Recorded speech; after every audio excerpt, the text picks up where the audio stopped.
اصل میں جو پورا پروسیس ہے گویا کہ ڈاکٹر صاحب کے سامنے وہ موجود ہے، اور ان کا سوال یہ ہے کہ وہ جو چیلنج کرنا، میدان میں آ کر للکارنا، مقابلہ کرنا، وہ سٹیج کب آئے گی؟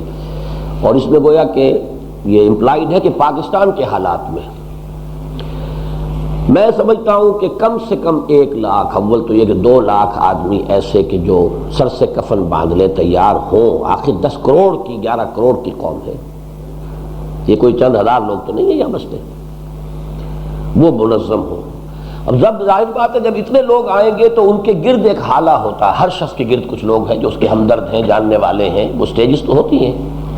تو اس کے بعد یہ کہ آپ میدان میں آ سکتے ہیں چیلنج کرنے کے لیے، اور یہ نہ سمجھے کہ ناممکنات میں سے ہے۔ دیکھیے RSS کے اس وقت 25 لاکھ ورکر ہیں ہندوستان کے اندر، اور یہ بھی میں آپ کو 8 سال پہلے کی فگر بتا رہا ہوں، جب کتاب چھپی تھی جو بردرہڈ ان سیفرن شکاگو سے چھپی ہے، اس وقت 8-9 سال پہلے ان کا تھا کہ 2.5 ملین ان کے لوگ ہیں۔ 3 لاکھ پہنچ گئے تھے ایودھیا کی مسجد کو گرانے کے لیے، from all breadth and length of Bharat 3 lakh آدمی پہنچ گئے، اور اتنے منظم تھے کہ جاتے ہوئے کہاں سے گئے ہوں گے یہ لوگ، ساؤتھ انڈیا سے پہنچے ایودھیا، نارتھ انڈیا سے پہنچے، کسی مسلمان کا بال تک بھی کا نہیں کیا، جو ہدف تھا وہاں جا رہے ہیں اس کو پورا کیا، واپس آ گئے۔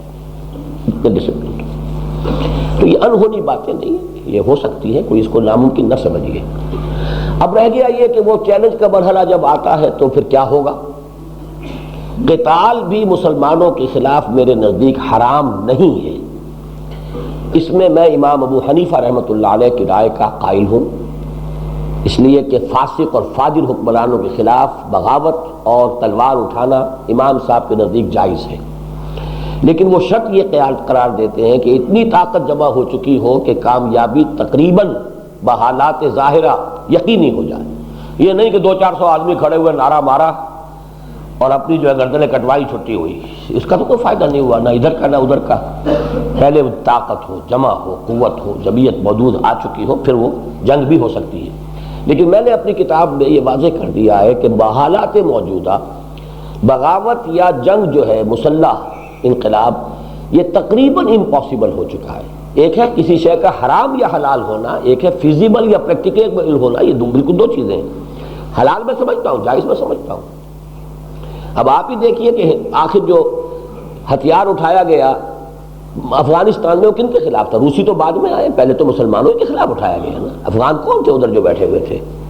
وہ مرتد لوگ تو نہیں تھے، بہرحال مسلمان تھے، لیکن یہ کہ نظریاتی طور پہ آپ کے ہاں پتہ نہیں کیسے کیسے ان سے بھی زیادہ بدتر لوگ موجود ہیں جو اسلام کا اور اسلامی صداؤں کا مذاق اڑاتے ہیں، اور وہ آپ کے ہاں حکمران بنے بیٹھے۔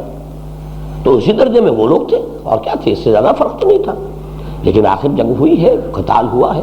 تو اس حوالے سے سمجھ لیجئے کہ وہ حلال تو ہے، جائز ہے، فیزیبل نہیں۔ کہیں فیزیبل ہو تو میری طرف سے کوئی اس میں رکاوٹ نہیں ہے۔ البتہ اس کی جو دوسری شکل ہے کہ ایجیٹیشن ہو، گھیراؤ کیا جائے، پکیٹنگ کی جائے، سسٹم کو بلاک کیا جائے، اس کے نتیجے میں کیا ہوگا؟ گولیاں چلیں گی، مارا جائے گا، اس میں جان دینے کے لیے تیار ہو جائیں۔ یہ ایک کام ہے کہ جو ہماری قریب کی تاریخ میں ایرانیوں نے کر کے دکھایا۔ اب ہماری بدقسمتی ہے کوئی سنی ملک آج تک یہ کام نہیں کر سکا، لیکن یہ کہ انہوں نے کر کے دکھا دیا تو کوئی حرج نہیں۔ ہمیں مثال جو ہے وہ تو ہمیں تو جب یہ کہا گیا الحکمت ضالۃ المؤمن هو احق بها حيث وجدها، کوئی خیر، کوئی حکمت، کوئی علم جہاں سے مل جائے لے لیجیے، وہ مثال ہے۔ انہوں نے کسی کو نہیں مارا، لیکن ہزاروں کی تعداد میں اپنی جانیں دے دیں، تو وہی فوج جو ہے اندیشہ ہو گیا بادشاہ کو کہ یہ تو وہ لڑ جائے گی، آخر کب تک اپنے ہم وطنوں کو مارے گی؟ آکوپیشن آرمی تو نہیں ہے، نیشنل آرمی ہے، اور معلوم ہے انہیں کہ ہمارے اپنے رشتہ داری ہیں، بھائی بندے ہیں، بھتیجے ہیں، بھانجے ہیں، یہ سامنے جو کھڑے ہیں کہاں سے آئے یہ؟ آکوپیشن آرمی کو کوئی درد نہیں ہوتا، وہ جتنے چاہے مارے۔ فرانس کی آرمی جو ہے وہ الجزائر کے جتنے لوگوں کو چاہے مارتی، انہیں کیا دکھ تھا؟ لیکن یہ ہے کہ جو نیشنل آرمی ہے وہ نہیں مارتی، ایک حد تک تو جاتی ہے، اس لیے کہ حکومت کیا کرے، حکومت نے حکم دے رہی ہے۔ اب بھٹو صاحب نے حکم دیا، بہرحال فائرنگ بھی ہوئی، کچھ ہمارے لوگ اس زمانے میں بہرحال انہوں نے جانے دی ہیں، لیکن آخر میں آپ کو معلوم ہے بریگیڈیئرز نے صاف کہہ دیا ان سے، go and have a settlement, we are not going to go on shooting, کب تک کریں گے ہم، آخر یہ مسلمان ہیں۔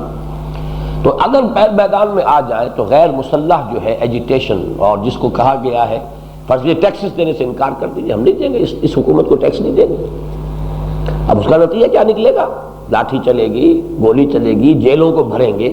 تو اتنی تعداد میں لوگ ہونے چاہیے اور اتنے پختہ ہو جانے چاہیے، پھر بھاگے نہیں، معافی مانگ کے نکلے نہیں، پھر واقعتاً ان کا جو ہے عزم مصمم ہو چکا ہو، تو پھر انشاءاللہ انقلاب آ جائے.